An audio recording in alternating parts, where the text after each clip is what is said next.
Voilà, bienvenue sur The Belgian Basket les amis. On espère que tout va bien. On a essayé de faire du mieux qu'on pouvait avec les moyens du bord. En théorie, nous sommes en live sur Twitch et l'enregistrement s'effectue sur le côté. Donc peut-être que vous nous écoutez sur Spotify juste après. Bienvenue sur ce live ou sur ce podcast. Aujourd'hui avec Morty, nous allons traiter pour la première fois les trades des signatures. Vous savez qu'il y a quelques jours, la trade deadline, enfin plutôt l'ouverture des trades du mercato estival, disons ainsi, est ouvert. Donc il y a déjà eu pas mal de signatures, des gens qui ont signé, des gens qui ont été tradés, voilà, pas mal de choses. Et on va en discuter, on va peut-être pas parler de tous les trades des signatures, mais peut-être celles qui nous ont le plus impacté aujourd'hui avec Morty. Mais tout d'abord, est-ce que tu vas bien Morty ? Ça va super, et toi, comment se passaient tes vacances en tout cas? Écoute, merci de me demander. Elles se sont très bien passées. Honnêtement, là, je fais encore des vacances un peu prolongées. Je prends du temps pour moi avant de reprendre comme il faut en août. Il est important de se ressourcer pour l'esprit créatif. On travaille sur The Belgian Basket dans l'ombre. On espère pouvoir faire quelque chose d'intéressant à la rentrée. Et puis voilà, et de ton côté, ça va toujours ? Ouais, franchement nickel, hein, cette trade deadline elle parfume un peu mes vacances. Je suis très content je suis beaucoup sur mon téléphone, hein, parce que il y a des trucs auxquels je suis pas mal impatient de connaître le dénouement de pas mal d'équipes et de joueurs. Donc ouais, c'est assez excitant, je t'avoue. Ouais, comme je te comprends, en plus c'est vrai que toi en tant que fan des Celtics, tu es en pleinement là dans cette trade deadline. Vous êtes déjà concerné déjà depuis le jour 1 avec une grosse signature dont on va parler. Euh, que voulais-je dire aussi Oui, voilà. Ici, c'est un premier épisode qu'on fait. On espère que la qualité du son est pas trop mauvaise. Vous avez remarqué sur les derniers épisodes déjà que pour l'instant, on est limité techniquement avec le Mac, mais on vous assure que dès la rentrée prochaine, on fera en sorte de rehausser la qualité. Mais le contenu, on espère qu'il est déjà là. Après, voilà, la forme, on vous prépare des belles choses, on espère. Mais donc aujourd'hui, comme on l'a déjà dit, on va attaquer donc le début de ces trades, signatures. Il y en a pas mal. On en a beaucoup qui peuvent nous venir à l'esprit. Moi ici, j'ai une petite liste juste pour me remémorer, évidemment, parce qu'il y en a eu énormément. L'idée, c'est pas de tous les traiter. Je sais que certains créateurs l'ont fait. On pourrait faire beaucoup de choses. Nous ici avec Morty, on s'était plutôt dit que je pense qu'on va attaquer, on va dire 3-4 gros sujets et puis on verra en fonction du temps. On va se laisser, comme d'habitude, on va laisser au flow. On préfère pas se donner une limite en disant voilà, on va parler de 8 choses et on est obligé d'en parler. On préfère avoir 2-3 pistes, laisser le flow, voir combien de temps on va en parler. En fonction du temps, on en fera une ou deux en plus. Morty, est-ce que ce format-là te convient ?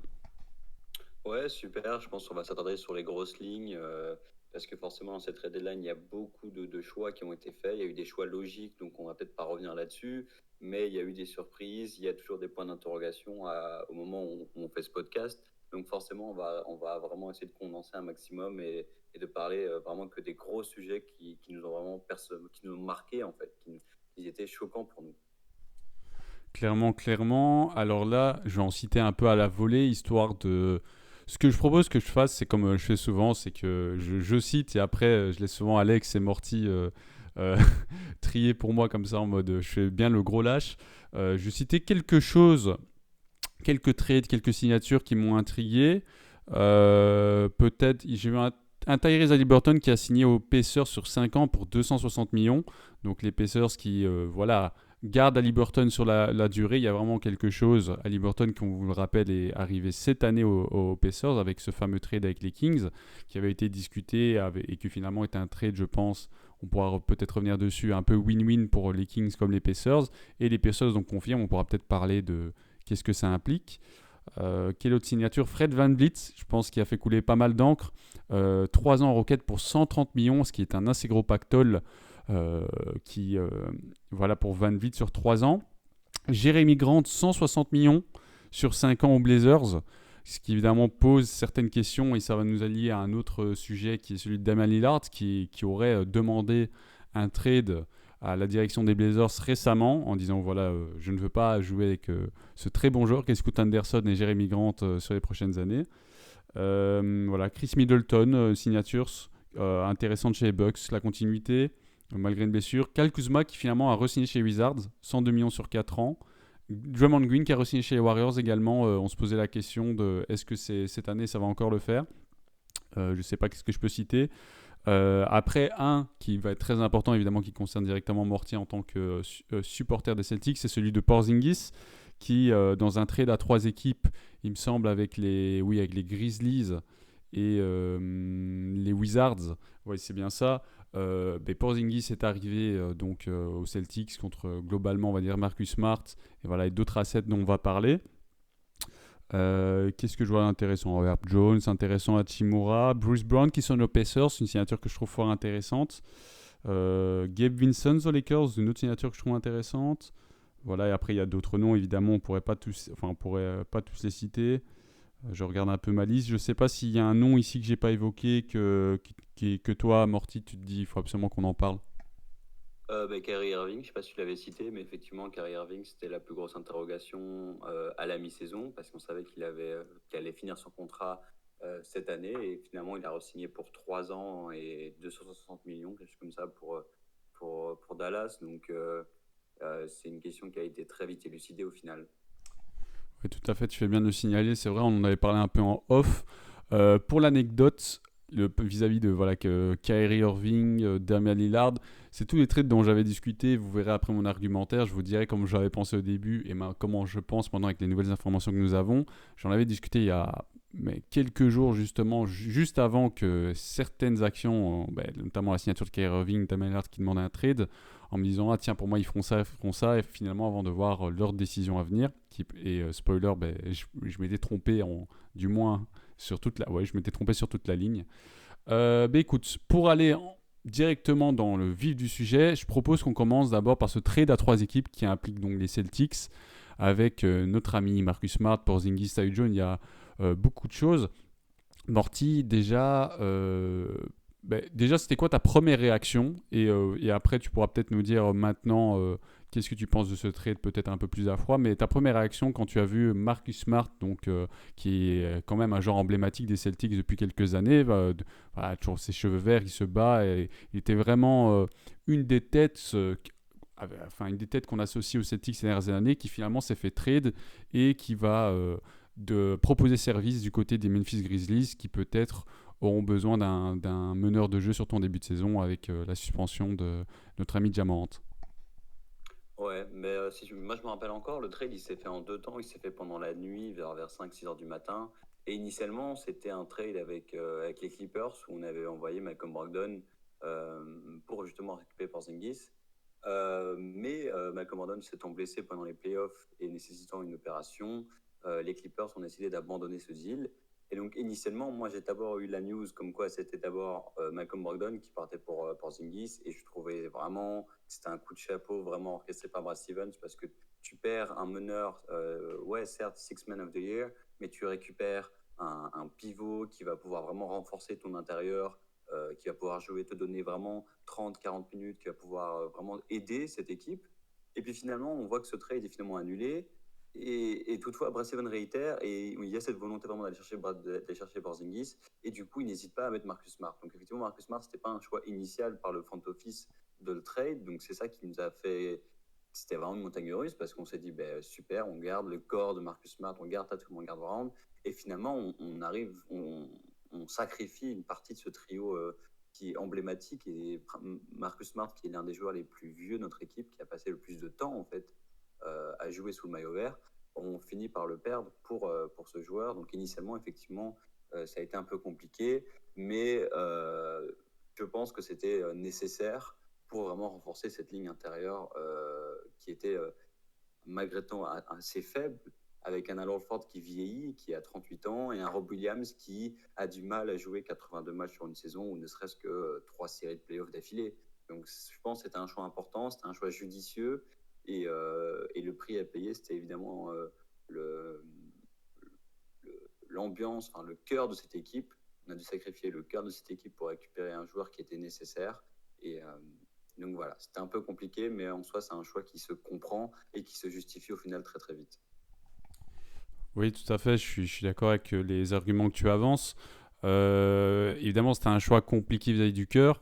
déjà, moi, il faut savoir, je suis assez content qu'on fasse, on va dire, cette émission avec un peu de recul parce que sur le moment, on va dire, bon, moi j'étais en vacances, donc évidemment j'étais un peu moins dans la NBA. Il y avait tout le côté affect, donc j'ai vu beaucoup de réactions, pas des gens forcément s'indigner, mais évidemment Smart, comme on l'a dit, c'était un peu un des joueurs qui faisait l'identité des Celtics ces dernières années. Donc évidemment, se séparer du noyau aussi. Je nous renvoie au podcast qu'on a fait il y a de ça quelques temps sur quel était l'avenir des Celtics. Est-ce qu'il faut tout casser? Est-ce qu'il faut modifier 2-3 pièces? Et finalement, je pense que la conclusion globale, disons, de notre réflexion, c'était que voilà, ils avaient fait une saison, certes, qui ne s'est pas conclue et qui a eu voilà, cette série face au Heat qui était un peu étrange, etc. Mais qu'il ne fallait pas forcément tout casser, mais qu'évidemment, il y avait toujours possibilité d'amélioration.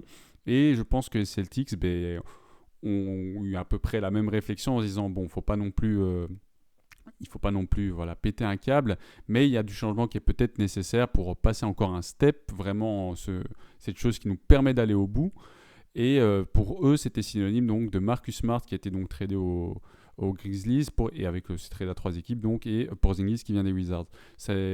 J'ai vu beaucoup de vidéos aussi qui faisaient des très bonnes analyses. Faut pas faire le travail tout seul quand il y a de très bons créateurs, notamment, j'ai pas les noms en tête, mais je vous assure qu'il y a des très bons créateurs, j'essaierai de les retrouver, qui disent justement tu parlais justement de choses très pertinentes qu'à l'intérieur, Horford vieillit, Williams a une tendance à la blessure, donc avoir une présence à l'intérieur supplémentaire et de qualité qui est Porzingis qui fait une très bonne saison du côté des Wizards, un des meilleurs joueurs au post-up. J'avais vu justement une stat qui disait qu'il était il générait le plus de points derrière notre ami Jokic. Donc il est deuxième dans la NBA. Après il y a d'autres choses, mais ça indique déjà qu'il a une vraie présence au poste. Il est grand dans la NBA actuelle avec les espaces, ça lui permet également de faire des certaines passes que par exemple un Smart avec sa taille ne pourrait peut-être pas voir. Donc, diversifier peut-être le jeu des Celtics également, parce qu'ils avaient un excellent backcourt avec Smart, Brogdon, Derrick White, j'en oublie un. Enfin voilà, Brown Tatum, voilà, c'est un peu entre les à cheval. Mais il manquait peut-être une présence à l'intérieur, et Porzingis va apporter cette présence à l'intérieur comme à l'extérieur, lui qui est un excellent shooter à 3 points. Voilà, toute proportion gardée. Donc vraiment, c'est un trait très intéressant. Question de la défense, Porzingis, ça n'a jamais été un immense défenseur, mais déjà il est grand, il a des longs bras, donc ça lui permet déjà d'avoir une sorte de protection intérieure. Et il a beaucoup travaillé ces dernières années. Au vu de la saison qu'il a fait avec les Wizards, moi, ma seule question, c'est évidemment, espérons qu'il ne se blesse pas. Je touche du bois, je croise les doigts parce qu'on sait qu'il est injury prone, comme on dit dans le milieu. Et qu'évidemment, s'il y a un scénario que lui se blesse, Williams qui a toujours tendance à se blesser se blesse également, et Horford qui est assez âgé mais qui est plutôt régulier pour lui, ça peut évidemment fortement handicaper la saison des Celtics. Et déjà la saison Celtics, et on sait qu'un bilan c'est important également pour aller au bout, coucou aux Nuggets dans leur run évidemment. Donc voilà, des questions, mais au niveau on va dire du fit, pour moi la question du fit elle est excellente.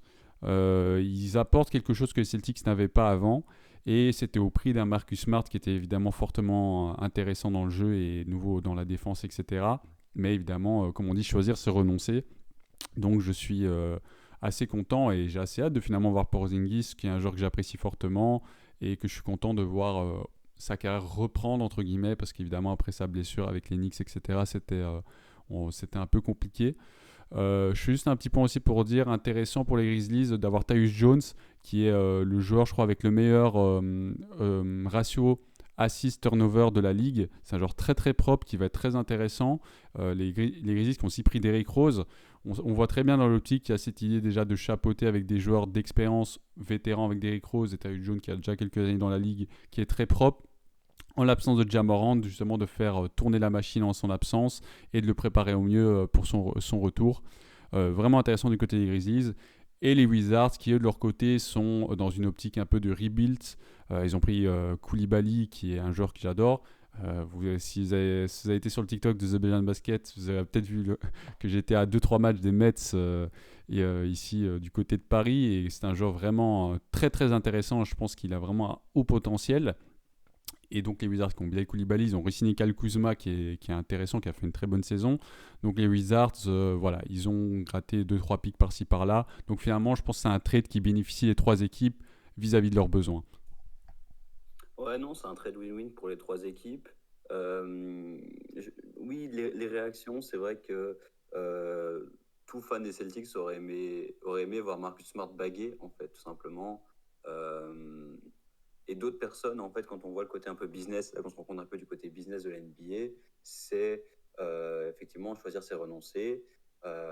Et à l'inverse, tu as enfin un big three à Boston, en fait. Tu peux légitimement dire, tu as enfin un big three depuis les années 2008 avec Paul Pierce, Ray Allen et Kevin Garnett. Là, tu as enfin un big three, tu as Tatum, Brown, Porzingis. Tu deviens bien plus que contender, tu deviens limite légitime au titre avec les Suns à l'ouest, par exemple. Donc, c'est vraiment quelque chose de plus que tu apportes. Et pour Marcus Smart, effectivement, beaucoup de voyaient déjà une certaine limite, même s'il nous a produit des grandes playoffs cette année. Je trouve qu'il a vraiment été assez bon. Je pense que c'était le deuxième ou troisième meilleur joueur de notre équipe au courant de ces playoffs.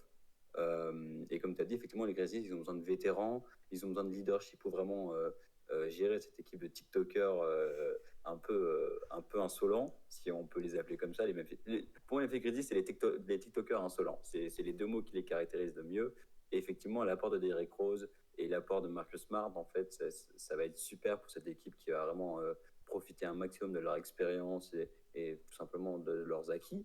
Et effectivement, les Wizards, ils sont enfin entrés dans cette période de rebuild en envoyant Bradley Beal aux Suns également, en signant Kyle Kuzma sur une extension, comme tu as dit. Donc, ouais, c'est un trade à 3 qui bénéficie tout le monde et dont on pourra forcément voir les fruits très très tôt, je pense, dès que la saison reprend. On est assez d'accord assez sur la question. Vraiment, bon, voilà. Je crois que le point, c'est de dire, évidemment, le changement, ça fait toujours du mal. On n'aime pas le changement, mais peut-être que la confort, on verra si ça récompensera les Celtics plus tard. Justement, ce changement, je peux dire entre guillemets radical, parce que c'est pas du poste pour poste. Là, on n'est pas sur une idée d'un upgrade de poste, mais plutôt de changer un peu le fit en se disant, voilà, est-ce que finalement, Smart, c'est la solution pour qu'on aille au bout? Est-ce que c'est pas plus intéressant d'avoir Porzingis avec les attributs qu'il a et de laisser donc Smart donc faire profiter de ses talents chez les Grizzlies aux côtés de Tyus Jones, Derrick Rose. On attend de l'avenue du Ja Morant et les Wizards. Enfin voilà, ça c'est comme d'habitude, l'avenir nous le dira, mais je pense que c'est un des premiers titres qui est arrivé et qui finalement est déjà très intéressant et qui nous laisse dire ça a bien bossé cet été du côté des GM, etc. Ils ont vraiment réfléchi à leurs besoins et content pour ces équipes si chacune de ces joueurs, en espérant qu'ils dans ces nouveaux environnements, ils vont pouvoir une nouvelle fois s'épanouir et apporter tout leur talent dans la ligue. Moi, ce que j'ai envie de faire, c'est, vu qu'on a parlé des Celtics, peut-être venir sur le destin des Blazers, parce qu'on en a un peu parlé en off. Je sais pas exactement à quel point ça concerne les Celtics, ça les concerne pas. On avait parlé d'un certain Damian Lillard, qui du côté des Blazers, on sait. Je vais vous dire finalement c'était quoi. Je vous ai dit que j'avais parlé il y a quelques semaines vis-à-vis des trades avec un ami en me disant, mais pour moi Damian Lillard, c'est pas qu'il n'y a pas intérêt à se faire trade, mais je me suis dit il a déjà la trentaine, il n'est pas vieux, il est encore dans ses années de prime, mais il lui reste pas entre guillemets beaucoup d'années de prime en termes de statistiques. À part si tu es LeBron James, alors à ce moment-là ton prime il est infini, mais ça c'est autre chose. Donc Damian Lillard, je me suis dit, et c'est lui qui avait fait cette déclat, je pense je sais plus, il y a quelques mois en disant, moi je préfère largement être une légende, disons dans la franchise des Blazers par exemple, que justement être à l'instar de Russell Westbrook par exemple, James Harden, être en quête de bague et finalement tourner d'équipe en équipe et finalement tu perds un peu ton identité de joueur propre à une équipe. Et c'est pas que ça termine une carrière, mais quand même un petit peu dans le sens où il y avait ce côté un peu pur, disons un peu loyauté, qui plaît beaucoup dans les sports et en général en tant que valeur, on va dire, humaine. Et évidemment, un joueur qui change beaucoup d'équipe, on a du mal à associer et ça ternit un peu sa réputation, voire sa carrière. Donc Damian Lillard, il avait fait ce discours-là, mais finalement, il y a beaucoup de choses qui sont passées entre-temps. Lui, il a dit, moi, je veux concourir pour le titre. Après, c'est facile à dire ça quand on touche 60 millions l'année sur 5 ans, mais ça, c'est un autre débat. Et après, bon, les Blazers n'ont pas été trop chanceux, il faut le dire. Nurkic a été souvent blessé, etc. Mais les circonstances sont, les Blazers ont été mauvais cette saison. Ils ont eu un bon pick à la draft. Ils ont pris Scoot Anderson, qui est un joueur que j'ai très hâte de voir en NBA. Si vous allez le voir, il a 18 ans, mais le mec fait 2 fois mon poids. Il est musclé de partout, c'est incroyable. Un joueur que j'ai très hâte de voir. Ils ont re-signé Jeremy Grant, dont on va pouvoir discuter maintenant, à hauteur, donc je crois que c'était, je vais remettre devant mes yeux le montant, 160 millions sur 5 ans, ce qui est une grosse somme pour Jeremy Grant selon moi, et ce qui fait que Damian Lillard, j'imagine que c'est différentes choses, le fait que voilà, qu'il passe par la draft, Jeremy Grant qui re-signe, voilà, un peu cette absence peut-être de titre à court terme, le pousse à demander un trade et qui intéresse forcément des équipes, peut-être les Celtics, peut-être le Heat, et tu me disais en off, tu penses que les Celtics, dans l'optique, si vous voulaient acquérir donc Damian Lillard, pourraient proposer un meilleur packaging que par exemple le Miami Heat? Ouais, la question d'Emile Lillard, bon, ben, ça fait plus de 10 ans qu'il est à Portland. Tu m'as parlé de packaging avec le Miami Heat. Donc, ouais, euh, son annonce de demande de trade, elle vient un peu de nulle part et en même temps, on s'y attendait un peu vis-à-vis du choix du front office. Quand tu drafts Scoot Anderson, qui est un garde en troisième position de la draft, euh, ça indique énormément une direction de est-ce que Damian Lillard va continuer? Ben non, en fait, tout portait à croire que Damian Lillard allait rester quand tu resignes Jeremy Grant également. Et finalement, il y a pas mal de décisions contraires et vraiment contradictoires. Et je pense que c'est vraiment ça qui a poussé Damian Lillard à prendre sa demande de trade. Il a beaucoup fait savoir qu'il voulait effectivement aller au Heat, que ce soit via des stories ou n'importe quoi. Enfin, c'est vraiment sa volonté depuis, on le sait depuis déjà 1 an, que Miami, c'est vraiment une destination, sa destination préférée à Damian Lillard. Mais effectivement, quand on se penche un peu sur les détails pratiques de ce trade, on sent que c'est un peu léger pour le Miami d'offrir quelque chose d'intéressant. On sait que ça se tourne autour de Tyler Hero et de nombreux draft picks.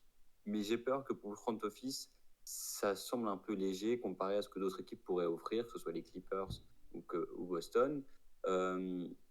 Ça fait déjà 2 semaines au moment où on fait ce podcast que Damian Lillard a dit qu'il voulait aller au Miami Heat et aucune autre équipe. Je pense que c'est un peu sa déclaration qu'il disait.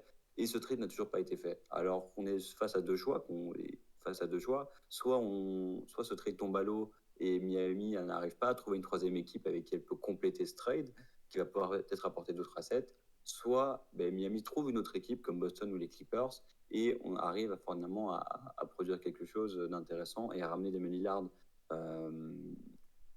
à Miami.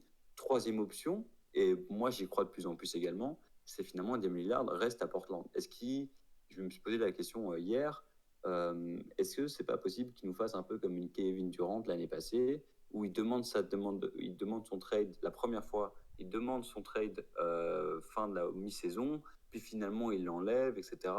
Faute de solution, faute de packaging suffisamment intéressant sur le marché. C'était le cas pour Kevin Durant l'année passée, où le front office n'a rien trouvé très intéressant avant finalement de trouver les Suns. Mais moi, je pense que c'est fort possible que si Miami n'arrive pas à trouver une troisième équipe et que le packaging de Miami ne plaît pas assez au front office de Portland, c'est tout à fait une possibilité de se dire Damian Lillard, ça sera toujours un Trail Blazers l'année prochaine. C'est une possibilité, faute d'un package beaucoup trop léger pour le front office. Oui, écoute, de nouveau, je dis souvent, mais je suis assez d'accord avec toi. Moi, honnêtement, l'idée que Damian Lillard veuille aller ailleurs pour gagner du titre, ça, c'est une idée que je comprends, dans le sens où aux Blazers, il n'y a pas vraiment cet effectif qui nous ferait croire qu'ils peuvent aller au bout, vraiment très loin de là. Déjà, ils ont beaucoup de mal à juste faire les playoffs. Donc, pour gagner, ils seraient donc obligés d'aller voir ailleurs. Mais c'était plus vis-à-vis de ses déclarations, son âge. Pour moi, ça aurait été plus pertinent au vu de sa carrière maintenant de juste finir aux Blazers et de finalement être un joueur non bagué mais légendaire dans la NBA parce qu'il a toujours joué avec la même équipe, avec des magnifiques performances, etc. Mais on dirait bien que Damian Lillard ne veut pas être ce joueur-là, a priori vu qu'il aurait demandé donc son trade, et qu'il veut quand même être un joueur qui au moins aura réessayé de gagner un titre avec une autre équipe et avec le Heat dans le viseur. Je comprends le Heat vis-à-vis de... Déjà, le Heat est une excellente équipe avec une très bonne culture, etc.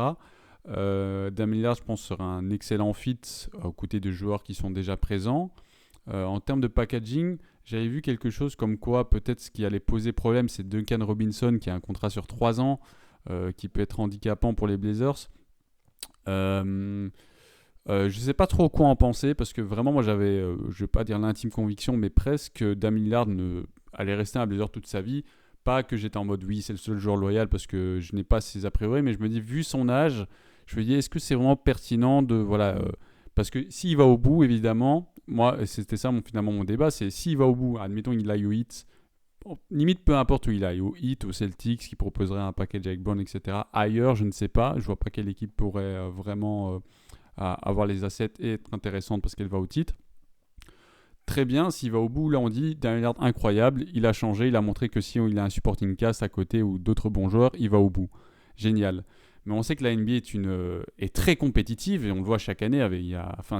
Chaque année, c'est un champion différent. L'époque des dynasties, les Warriors, Cavs, tout ça, elle a un peu passé, entre guillemets. Enfin, encore que, faut pas parler trop vite. Mais globalement, on voit bien que chaque année, c'est très très compliqué d'avoir un titre parce qu'il y a tellement de bonnes équipes en NBA. Vraiment, je trouve que le niveau, il y a toujours des équipes plus faibles évidemment, mais il y a plein de bonnes équipes avec des ressources. Les Nuggets, les Celtics, les Bucks, même si les Bucks voilà cette année, le Heat. Enfin, on voit bien que dans cette NBA, il y a beaucoup d'équipes qui sont capables d'aller au bout de par la qualité de leur effectif et de leur jeu, etc.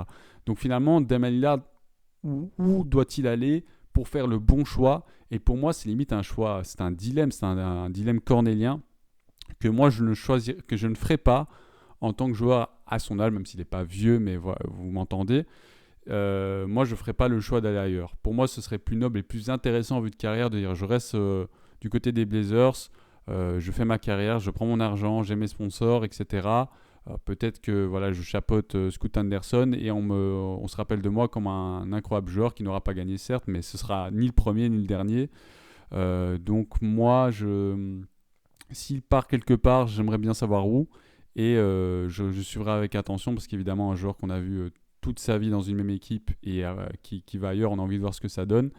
Mais je me demande, enfin je me pose la question de la pertinence finalement à ce stade de sa carrière. Je sais pas si tu me rejoins sur la question ou si toi justement tu te dirais plutôt, ben oui, enfin c'est maintenant ou jamais. Pour moi, il devrait absolument être dans l'idée de se trade et chercher une nouvelle équipe. Non, je te rejoins un peu. C'est vrai qu'il a quoi? Il a 32 ans, je pense. Il est rentré en 2012. Il a été drafté en 2012 par Portland. Donc, est-ce que la décision, elle n'est pas prise un peu tard? Est-ce qu'on n'a pas. euh, on sait qu'il a beaucoup d'attaches avec la communauté de Portland. Il fait beaucoup pour la ville. La ville l'adore en retour. Donc, c'est vrai qu'il a vraiment une image. Je pensais même l'un des plus. Enfin, bref, c'est un des plus gros joueurs qui a joué sous le maillot de Portland. Donc, est-ce que c'est vrai que pour sa legacy, c'est peut-être pas mieux de rester, de continuer un peu à continuer cet héritage qu'il va laisser? Donc, moi, je te rejoins un peu sur la vie qui s'y prend un peu tard. Et en même temps, comme tu as dit, c'est l'année où il n'y a plus de dynastie, ça fait trois ans qu'on a des champions un peu différents. Cette année, c'est encore ouvert, c'est encore super ouvert. Il n'y a pas un choix prédéfini d'une équipe qui va potentiellement gagner plus qu'une autre. C'est super ouvert. On l'a vu même au vu des playoffs. L'Est c'était extrêmement ouvert. N'importe qui pouvait atteindre les finales. Hein. Que ce soit les Bucks qui se sont fait éliminer au premier tour par le 8, ou Phoenix s'est fait éliminer au second tour par les Celtics. C'est très ouvert à l'Est. Donc je peux comprendre qu'il sent que c'est un bon mouvement, que c'est le bon moment de prendre son trade. Il aurait pris 5 ans avant. Qu'importe l'équipe qu'il aurait eu, il aurait rencontré la dynastie des Warriors et finalement, ça n'aurait pas eu les résultats. Je pense qu'il a une bonne fenêtre de tir pour aller être bagué. Et ça, je pense d'autres joueurs l'ont remarqué hein, quand Bradley Beal signe aux Suns avec Booker et KD, ils sentent aussi qu'il y a une fenêtre qui est ouverte. Donc, il s'y prend un peu tard au vu de son âge, mais je pense qu'il n'est pas trop tard pour finir par être bagué dans les 2 ou 3 prochaines années si il rejoint une équipe comme le Heat qui a une culture de la win qui est super impressionnante, ou comme les Celtics, qui est aussi une culture de la win qui est très présente. Je pense qu'il n'y a pas beaucoup d'équipes qui peuvent aider à amener des Lillard à choper un titre, mais les Celtics, le Heat, je pense à d'autres équipes comme les Clippers, mais j'ai pas réfléchi à d'autres équipes. mais c'est vraiment des équipes qui peuvent vraiment apporter. Il y avait les Warriors, mais je pense que les Warriors, ils n'ont pas ils n'ont pas la masse salariale pour vraiment absorber le contrat de Damon Lillard. Mais il y a des équipes qui sont capables de vraiment l'apporter à ce titre, à avoir un titre dans les 3 prochaines années en tout cas. C'est clair qu'en termes de fenêtre de tir, on va dire son prime, mais il est encore là présent. Il lui reste pas beaucoup d'années s'il souhaite faire ce genre de décision. Moi, limite, je suis limite plus surpris que la décision vient pas plutôt des Blazers, parce que les Blazers, finalement, même que Damian Lillard est encore dans son prime, on parle de 1 ou 2 ans, et ils n'ont pas les assets, malheureusement, pour proposer un deal intéressant avec d'autres équipes. Si ce n'est virer Scoot Anderson, mais je pense que tu n'as pas envie de faire ça. C'est un joueur qui a un très gros potentiel, selon moi, très jeune, donc tu n'as pas envie de tuer ton avenir pour espérer quelque chose. Surtout que tu es très loin des playoffs, tu as du mal à te qualifier en playoffs, donc on ne parle pas d'un petit jump, on parle d'un énorme jump. À part se faire une Minnesota, et dès que tu es qualifié au premier tour, tu célèbres parce que tu es très très heureux. Mais l'idée pour moi, je comprends limite pas que les Blazers ont pas poussé le trade. Je pense que personne l'aurait aurait voulu. Ils ont été, Damian Lillard lui ont donné son contrat de 60 millions, etc. Limite, je suis plus étonné que je ne sais pas si peut-être ils se sont dit qu'il allait demander de lui-même et que ça leur permettrait d'avoir des meilleurs assets. Parce qu'évidemment, si tu pousses que tu proposes le package, peut-être qu'on va te donner moins en disant oui, c'est eux qui le proposent. Donc ils essayent de le virer à tout prix. Donc je ne sais pas si finalement c'est un peu ça leur politique en disant à un moment il va en avoir marre et il va demander de lui-même son trade.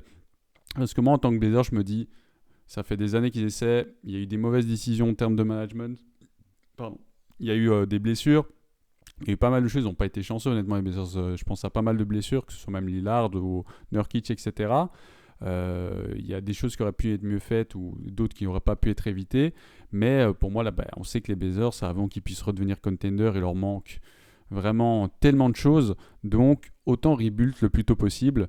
Maintenant, tu as un joueur fort intéressant en Scoot Anderson. On verra ce qu'il donnera en NBA. En tout cas, il a les outils pour faire des choses intéressantes. Tu as notre ami Anthony Simmons. Tu as d'autres joueurs encore intéressants. Donc, tu peux trade Nurkic, tu peux. Mais Jeremy Grant, pour moi, j'ai un peu de mal à comprendre pourquoi ils l'ont signé sur 5 ans, par exemple. Parce que de nouveau, c'est pas un joueur, c'est un très bon joueur, mais de nouveau, il n'y a pas vraiment, tu sais pas où tu vas. Enfin, c'est pas assez clair selon moi. Moi, si j'étais les Blazers, et là, c'est peut-être l'occasion avec un Lillard qui veut out, c'est d'essayer d'avoir les meilleurs offs, les meilleurs picks pour justement reconstruire à l'instar de d'autres équipes, reconnaître que la fenêtre de tir est passée et préparer l'avenir au mieux finalement pour un Scoot Anderson qui peut-être dans le futur aura un peu plus de chance que la Lillard avec les Blazers. Ouais, je suis d'accord, le projet n'est pas concret. Maintenant, je pense ce qu'ils semblent vouloir faire, c'est d'essayer d'entourer ce jeune draft pick le mieux possible. Scoot Anderson, je pense qu'ils le voient comme Damon Lillard à 12 ans, et je pense qu'ils essaient de l'encadrer en essayant de ne pas faire les mêmes erreurs qu'ils ont fait ces 12 dernières années. Donc je pense que c'est ça le projet à l'avenir. Et ils espèrent que des joueurs comme Jeremy Grant, je ne sais pas si Nurkic est toujours là, mais des joueurs comme ça pour vraiment les épauler. Anthony Simons, il est toujours aussi très, très Blazers, si je ne dis pas de bêtises. Donc ouais. Il me semble. Non, vas-y. Ah oui, bah non, il me semble, j'ai pas, enfin comme ça de tête, j'ai pas l'impression qu'il y a eu un trade qui a été survenu. Enfin voilà, ça c'est un peu la question Blazers. De toute façon, elle est encore en cours. Là, on peut juste faire quelques spéculations. On verra si Damian Lillard reste finalement ou sera effectivement tradé dans une équipe qu'on a mentionnée ou une autre. C'est pour ça que voilà, le mercato estival dure encore quelques temps. On va traiter d'autres dossiers. Il y a deux dossiers en fait que tu as mentionnés. Et c'est en fait, c'est toujours comme ça. C'est que finalement, c'est tellement gros qu'on les oublie. Et je suis content que tu les aies mentionnés et pour qu'on puisse en parler. C'est déjà ce trade du fameux Bradley Beal qui finalement en fait est peut-être le plus gros dossier, le plus chaud à mon avis dont on devrait parler. C'est de Bradley Beal qui a été tradé aux Suns, donc les Wizards qui de nouveau sont dans cette idée de rebuild et qui nous ont envoyé donc notre ami Bradley Beal. Ils ont pris notre ami Chris Paul, mais je sais plus comment c'est passé. Je crois que c'est aussi un trade à 3 équipes. Je sais pas si toi tu te rappelles concrètement.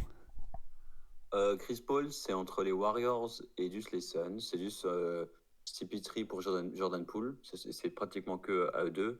Et Bradley Beal, c'est les Suns qui envoient des second round picks à foison pour récupérer Bradley Beal. Ce qui beaucoup ont jugé comme assez léger comme package pour Bradley Beal, qui est le franchise player des Wizards depuis des années, en fait. Donc, ça a un peu été vu comme assez léger comme échange. Je suis assez d'accord avec cet avis-là. Il me semble que c'est assez peu finalement pour le joueur qui est Bradley Beal. Il y a d'autres équipes qui auraient peut-être pu proposer d'autres choses, mais également j'ai vu en fait que j'ai vu quelqu'un qui est intéressant. Il s'appelle MDJ. C'est un YouTuber qui parle généralement. Il est un peu calé sur les contrats, etc. Et ça faisait très longtemps qu'ils n'avaient pas des vidéos, donc je suis content qu'ils refassent des vidéos. L'agent en fait de Bradley Beal, il avait mis donc une no close trade, ce qui fait qu'en fait Bradley Beal il a un peu la main sur son destin. Et lui il était en mode je veux aller aux Suns. Apparemment c'était vraiment sa volonté d'aller aux Suns et d'aller jouer avec KD et notre ami Devin Booker.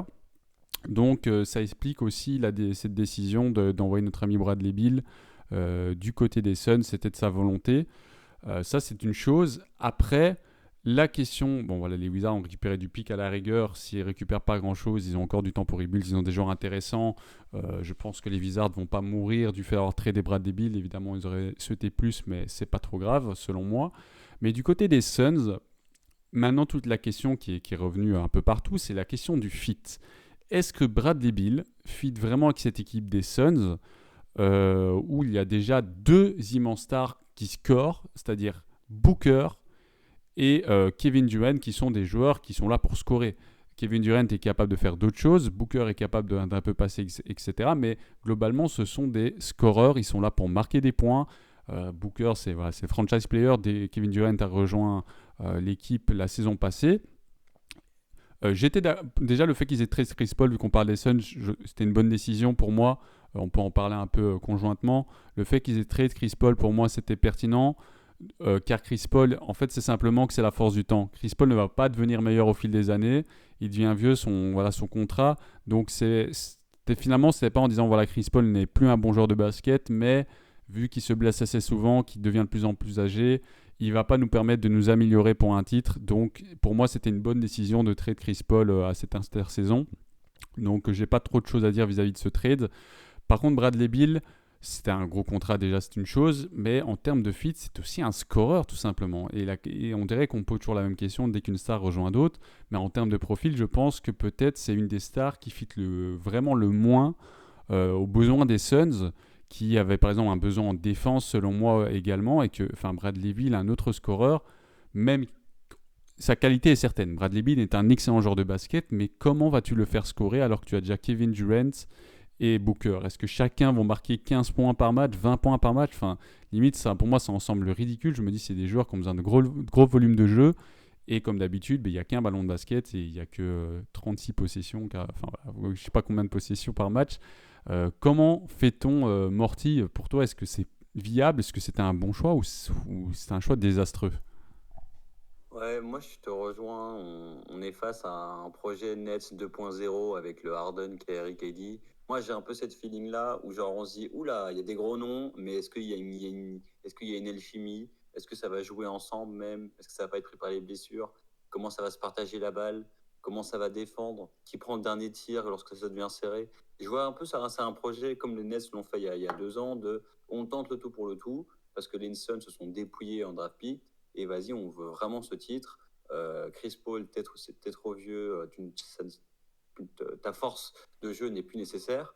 On va plutôt à la place récupérer Bradley Beal. Mais effectivement, on est par rapport à un système de jeu complètement différent. Et ouais, donc pour moi, c'est pour ça que pas beaucoup de personnes en parlent, parce que on n'a pas envie de surestimer, en fait. On n'a pas envie de se dire, ce trio est capable d'aller chercher un titre. La preuve même, ce qui a manqué lorsqu'ils ont affronté les Nuggets, je pense que c'était en finale de conf, en demi-finale de conf, c'était leur banc, en fait. Leur banc, la production de jeu, d'avoir vraiment un système de jeu, c'est ça qui te fait gagner des matchs en playoff. Donc au final, tu es capable, bien sûr, de faire une saison régulière avec plus de 60 victoires avec ces 3 joueurs-là. Je pense que personne ne les voit en dessous du top 3 à l'Ouest, c'est sûr. Mais comment tu vas jouer en playoff lorsque les systèmes de jeu vont être mis en place? Comment tu vas affronter des Nuggets qui, eux, ont une alchimie où tout le monde connaît bien son rôle? Comment tu vas te défendre contre ces joueurs-là? Et ouais, donc ça a déjà montré ses faiblesses quand il y avait Kevin Durant et Booker cette playoff-ci. Est-ce que amener Bradley Beal, ça résout l'équation forcément? Je pense pas. Je pense que cette équipe, elle va continuer à connaître ses faiblesses, que ce soit en défense ou que ce soit en termes de cohésion de jeu et également en termes de profondeur de banc. Euh, Tu peux pas faire jouer 40 minutes avec Kevin Durant, Bradley Beal et Booker sur un match. Non, il faut faut que la balle elle tourne. Faut que ton équipe elle soit talentueuse jusqu'à tes 8 derniers joueurs, pas jusqu'à tes 3 premiers. Donc, ils n'ont plus la masse salariale pour signer des joueurs assez intéressants. Euh, pour moi, c'est un projet casse-gueule. Voilà, clairement, c'est un projet casse-gueule. Ça va gagner des matchs en saison régulière, c'est sûr. C'est compliqué de battre cette équipe en saison régulière. Lorsque tu vas chez eux au Sun, ça va être compliqué sur 82 matchs. Par contre, est-ce que ça va pouvoir défendre son terrain pendant les playoffs? Est-ce que ça va pouvoir vraiment se surclasser? Ça, j'ai des gros doutes parce que pour moi, ça sent le projet Nets. Et le projet Nets s'est cassé la gueule au bout de 2 ans. Et moi, je pense que les Suns, ils font un pari très risqué. Et je vois même au niveau des Suns, je vois par exemple Alex Trashot qui n'était pas forcément content de se trade non plus. Il était content que Chris Paul trouve une autre équipe, mais il n'est pas forcément friand de ce choix non plus de Bradley Beal. Donc, je pense qu'il y a aussi cette inquiétude qui est de est-ce que c'est celui qui va résoudre nos problèmes? Et je pense que la plupart de la sphère NBA s'accorde pour dire que c'est pas un choix, euh, c'est pas un fit incroyable du tout, quoi. Oui, ben, de nouveau, enfin, c'est rare, parfois il y a souvent des débats, mais c'est vrai que j'ai pas vu, moi, du moins, j'ai peut-être pas assez cherché de personnes qui disaient Bradley Beal au Sun, c'est super. Enfin, en termes de joueurs, oui, oui, voilà, le joueur est extraordinaire, mais on parle évidemment de fit et des différentes choses que ça implique. Tu avais mentionné justement le projet ben, au Nets, quand nous avions une époque très courte, certes, avec Durant, Irving et Harden, mais déjà à cette époque, il y a eu des choses qui sont déjà Irving est capable de passer aussi. Enfin voilà, pour moi déjà, c'est des joueurs qui sont déjà plus malléables dans le jeu. Irving Harden qui est vraiment devenu, on avait avec les Sixers un gros passeur et déjà avec les Nets, il avait déjà ce rôle beaucoup plus dans la passe où il a vraiment switché entre son rôle très scoreur à Houston pour devenir vraiment un joueur orienté vers la passe, même s'il était déjà, mais on s'entend bien. Mais là, déjà dans les Suns, pour moi, il y a vraiment une dégringolade dans les décisions. On rappelle que les Suns ont été en finale NBA il y a de ça quelques années face aux Bucks. Les Bucks étaient plus forts, mais ils avaient en tout cas une très belle équipe qui a déjà été en finale de 1 en étant assez jeune. En retrouvant les playoffs, je ne sais plus si c'était leur premier playoff ou leur second, je pense même que c'était leur premier et qu'ils sont direct allés en finale. Il me semble que c'était ça, voire deuxième, peu importe. Mais l'idée est qu'ils avaient vraiment un beau noyau en construction qui montait parce qu'ils avaient le noyau est jeune, je veux dire DeAndre Ayton il est signé sur longtemps, il a son contrat fait, Booker c'était pareil, à l'époque ils avaient Michael Bridges et d'autres joueurs intéressants, et maintenant depuis lors, bon déjà outre les histoires de proprio qui étaient un peu bizarres, un peu racistes, les trucs bizarres, je sais plus si c'était racisme ou histoire avec les femmes, peu importe, ça a été traité, mais à côté de ça, Michael Bridges pour Kevin Durant, c'est quelque chose que je comprends parce qu'ils se sont dit, peut-être qu'on avait discuté, j'ai dit, moi je pensais que peut-être Kevin Durant leur permettrait de passer ce step parce que Kevin Durant, il a déjà gagné, etc. C'est un joueur extraordinaire. Finalement, ça ne l'a pas été. Et pour moi, c'est peut-être le manque de temps qui a fait que Kevin Durant n'a pas eu le temps de s'ajuster. Parce que dans les playoffs, Kevin Durant, en mode au début, c'était un peu compliqué. Et pour moi, il montait en température. Il avait été blessé aussi, donc ça n'a pas permis une intégration parfaite. Et depuis, donc, il y a eu ce trade, Michael Bridges, qui était un excellent défenseur, qui fitait bien. Ils l'ont viré, ils ont pris Kevin Durant, donc on va dire on comprend qu'il ne veut pas de Kevin Durant. Ensuite, voilà, les playoffs sont ce qu'ils sont, très bien. Ils ont viré Monty Williams, qui pour moi était une grossière erreur. Pour moi, c'était un excellent coach, et durant ces playoffs, pour moi, c'était sûrement qu'il avait une part de responsabilité, mais pour moi, c'était plus sur les joueurs, sur le manque de continuité, sur beaucoup de choses. Ils l'ont viré, et maintenant, ils bouleversent encore leur continuité en virant maintenant, bon, Chris Paul, c'était ce qui était logique, mais pour prendre un Bradley Beal, qui pour moi va être dur à intégrer en termes de nouveau, qu'en fait, ils avaient une vraie équipe de basket, et maintenant, ils ont une équipe de forte individualité qui va jouer au basket certainement. Le coach, etc. Enfin voilà, il y a vraiment trop de points d'interrogation et pour moi, c'est trop de choses. C'est vraiment trop de choses. Tu peux faire un changement, tu peux faire un gros changement, mais il faut des étapes. Et là vraiment, pour moi, ils avaient une bonne base et finalement, en fait, ils sont en train de faire partir cette base pour quelque chose qui sur papier ressemble à quelque chose. Tu vas vendre des maillots, super. Tu vas vendre des maillots Durant, tu vas vendre des maillots Bill, tu vas vendre des maillots Booker, super, vraiment extraordinaire. Mais est-ce que ça te permet d'aller au bout? Selon moi, Non, ça va être intéressant en playoff, on va être heureux, on va tous être devant notre télé pour voir les Suns en playoff. Enfin, je pense, parce qu'on a envie de voir ça en playoff, mais est-ce que ça va aller au bout pour moi avec les autres équipes qui sont, si on parle des Nuggets évidemment, c'est l'exemple parfait de l'équipe qui roule bien et qui a été au bout. Pour moi, les Suns sont très très loin de ça. Ils ont été un peu plus proches il y a quelques années, mais là pour moi, ils ont vraiment fait fausse route et j'aurais du mal à croire qu'ils puissent choper un titre avec cette équipe. Ouais, mais tu fais bien de me parler du coach, parce que j'avais complètement oublié qu'ils avaient viré le coach of the year, Monty Williams. Et du coup, j'ai été regarder qui était le nouveau coach. Et nouveau coach, c'est Frank Vogel, qui était anciennement le coach champion avec les Lakers en titre il y a 2 ans. Donc ouais, c'est vrai que c'est une décision qui a été très vite contestée, ce changement de coach si abrupt, parce que personne ne le voyait comme le premier responsable de cet échec cuisant en playoff. C'était plutôt la cohésion, l'équipe, enfin, le bench, etc. Donc c'est vrai que c'était une décision très dure et froide de virer ce coach et pour ensuite reprendre un coach qui certes a eu du succès dans le passé, mais qui par la suite n'a pas réussi à réitérer ce succès avec les Lakers. Donc nouveau coach, nouveau front office, nouveaux joueurs qui rentrent, c'est tout ça sans le projet casse-gueule à foison, quoi. Ouais, totalement. Bon, après, le bonheur des uns fait le malheur des autres. Il me semble que Monty Williams a signé du côté des Pélicans, si je ne m'abuse. Euh, je veux bien que tu vérifies, ce qui me semble, parce que ça fait un moment déjà, donc peut-être que je peux confondre, tout simplement. Donc, j'attends. Ou Détroit, ouais, peut-être. Ouais, Détroit. Voilà. Détroit, moi, quand j'ai vu ça, je me suis dit incroyable pour les Pistons. Parce que Monty Williams, honnêtement, il y a pas mal de contenders ou de proches contenders qui auraient pu le chercher. Finalement, il a signé chez les Pistons. Je me suis dit, là, tu as un coach qui va te permettre d'avoir un jeu, de former ces jeunes que tu as.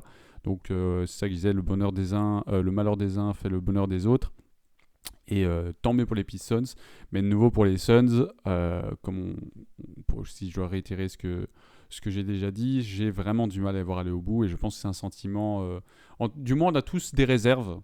Le talent est là intrinsèquement. Comme il a dit, de nouveau, je vais le citer toujours parce que j'adore ce youtubeur MDJ qui disait oui, si t'es sur Touquet, il dit le GM, il a vu j'ai 3 joueurs à 95 de général, on gagne le titre sur 100%. Sauf que le basket, ça fonctionne pas comme ça, effectivement. Il faut des forts joueurs, certains, mais il faut savoir les entourer en fonction de leur bague, leur force, leur faiblesse. Et là, pour moi, ces joueurs ne sont pas orientés selon leurs besoins. Donc on verra bien ce que dans la saison à venir, mais évidemment, ça pose de grosses questions. Voilà. Bon, donc là, on a déjà parlé de beaux dossiers. On a parlé donc globalement des trades englobant les Suns, Bradley Beal, etc. On a parlé du trade Porzingis. Il y a surtout Celtics. On a parlé un peu des Grizzlies et les Wizards. Ils sont en construction. Qu'est-ce qu'on avait évoqué Blazers avec notre ami Lillard qui voudrait voir un peu un nouvel air. Je sais pas. Chris Paul, bon voilà, qui a été trade.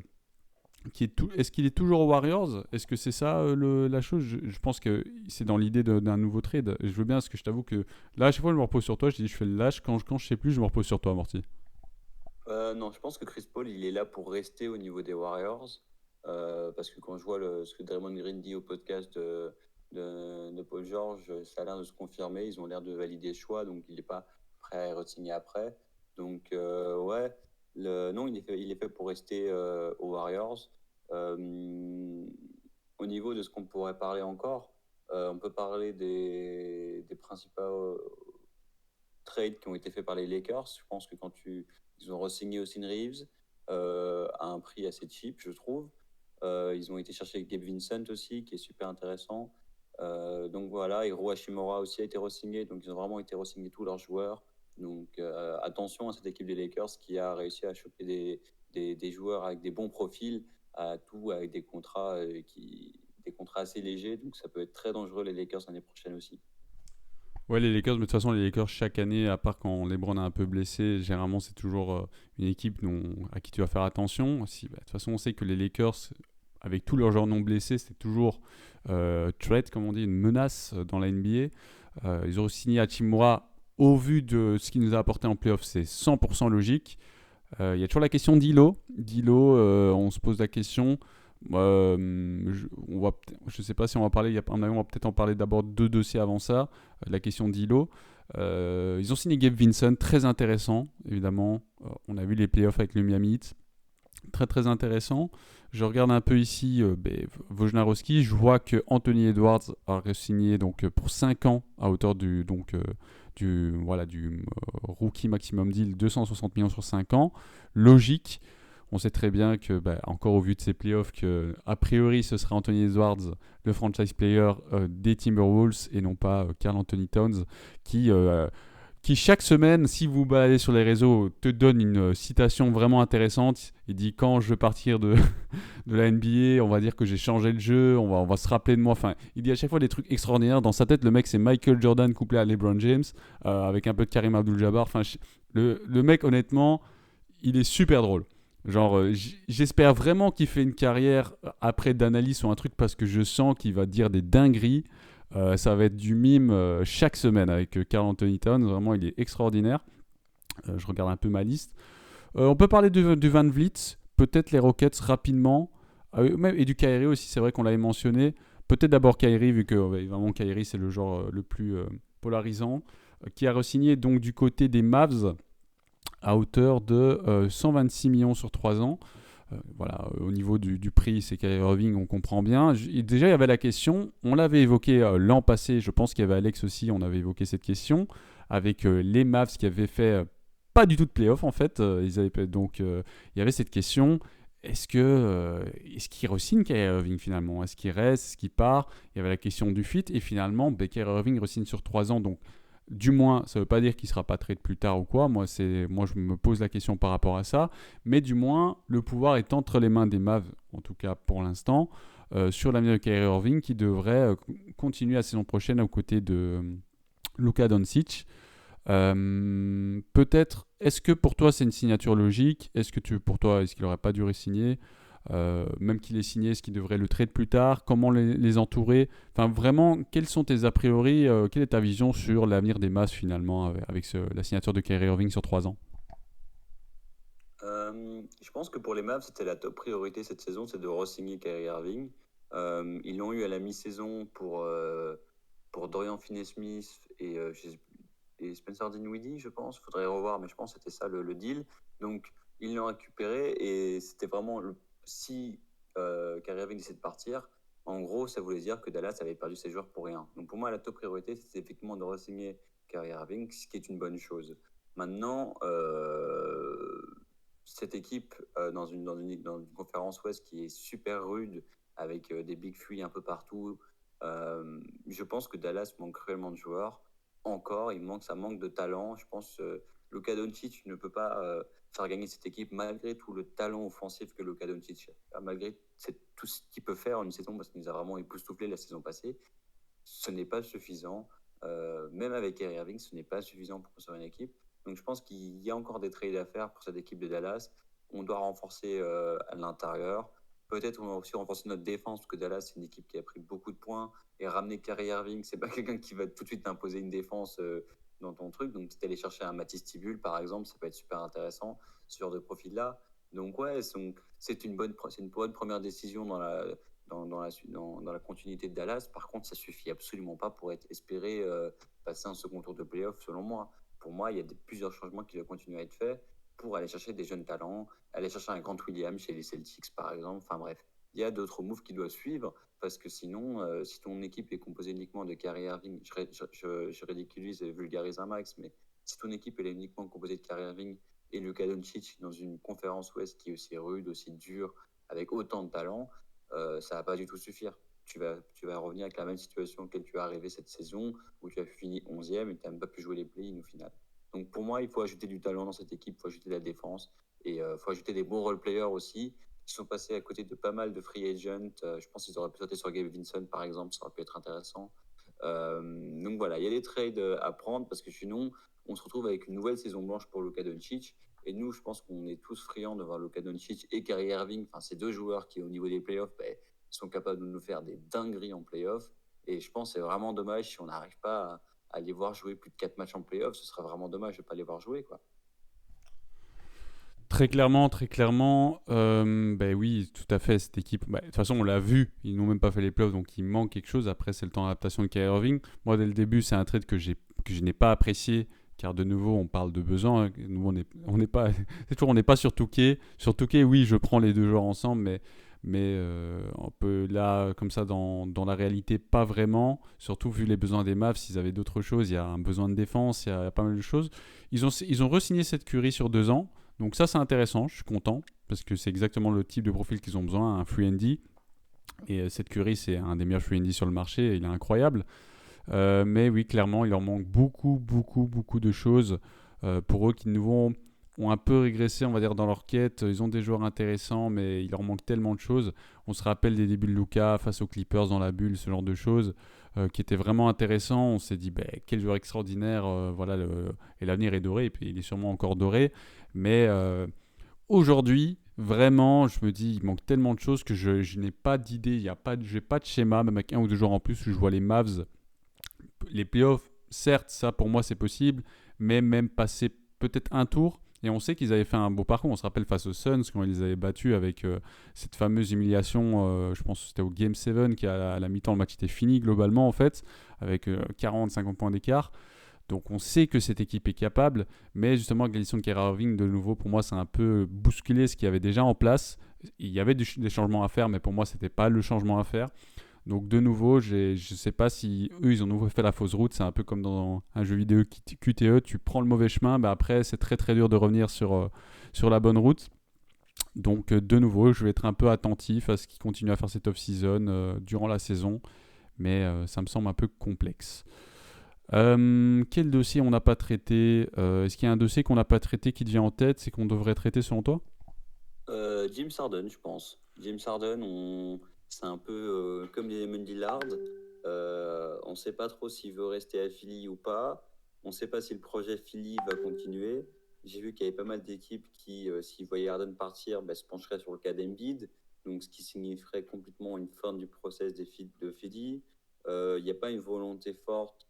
Enfin, il y a cette histoire aussi où apparemment Harden voulait aller chez les Rockets, mais suite à l'intervention de Jalen Green sur le podcast de Paul George, Paul George disait à Jalen Green que ça n'a pas matché entre deux. Et du coup, c'est ça qui a poussé Harden à ne pas vouloir aller chez les Rockets. Donc il y a toute cette discussion qui est assez intéressante et dont on ne sait toujours pas le moindre mot en fait, sur cette situation entre Harden et les Philadelphia. C'est vrai que pour l'instant, en fait, limite, c'est même pas venu à l'esprit, c'est qu'il y a très peu de concret vis-à-vis de James Harden. Moi, mon avis sur la question, après, il y a peu de concret, mais j'ai un avis assez concret finalement.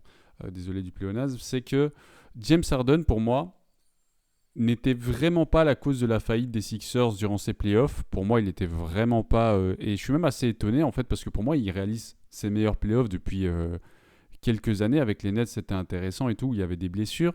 Cette année, il n'a pas été trop blessé là pendant ces playoffs. Et il a fait toujours un peu du James Harden. C'est-à-dire que c'est un joueur qu'on sait que lors des playoffs, il fait un peu en dents de scie. Il fait des très bonnes prestats et d'autres moins bonnes. Mais cette saison, je l'ai trouvé beaucoup plus régulier. Et dans certains matchs, pour moi, grâce à lui, les Sixers ont pu continuer, notamment face nos amis les Celtics. Je pense à un Game 5 ou un Game 6 où il met beaucoup de points. Enfin voilà. Donc, pour moi, James Harden a été vraiment là durant ces playoffs. Et il a fait une excellente saison aux côtés d'Embiid. Et je peux le dire parce que les Sixers, je les ai beaucoup regardés la saison passée parce que j'étais assez fan du duo James Harden-Embiid durant la régulière. Et j'ai suivi les playoffs. Et durant les playoffs, pour moi, James Harden a fait de bons playoffs. Il s'est loupé sur quelques matchs. Mais par exemple, quand tu vois un Joel Embiid qui a disparu sur le Game 7 alors que c'est le franchise, qui est dominant MVP et tout, il y a vraiment ce côté en mode, ouais, en fait, le MVP, il a pleuré pour avoir son MVP, il l'a eu, et après, il se dit, bon, moi, j'en ai rien à foutre des playoffs, sur mon CV, il y a MVP, donc à la fin de ma carrière, on va dire, il a été MVP. Je l'ai un peu ressenti comme ça, et je pense que d'autres personnes l'ont ressenti ainsi. Et finalement, pour moi, les Sixers n'auraient pas, à part, je ne sais pas ce que veut James Harden, ils n'auraient pas intérêt à trader James Harden. Pour moi, le problème des Sixers, c'est peut-être un problème de mentalité, plus que de jeu, parce qu'ils ont quand même un effectif assez solide. Il y a peut-être 2-3 améliorations, mais c'est quand même une équipe qui a été classée, je crois, deuxième ou troisième si je ne me trompe pas, donc durant la régulière, et qu'ils ont flirté avec la première et deuxième position. et qui en playoff, ben voilà, s'est fait stopper par les Celtics qui étaient une bonne équipe et notamment peut-être la favorite pour le titre, et ils ont clairement sous-performé. Quand on voit les matchs des Sixers, il n'y a pas tous les matchs, mais il y a certains matchs où vraiment on dit mais où est Joel Embiid, James Harden aussi, mais surtout pour moi Joel Embiid, je pense à lui en premier vu que c'est lui le franchise, c'est pas James Harden.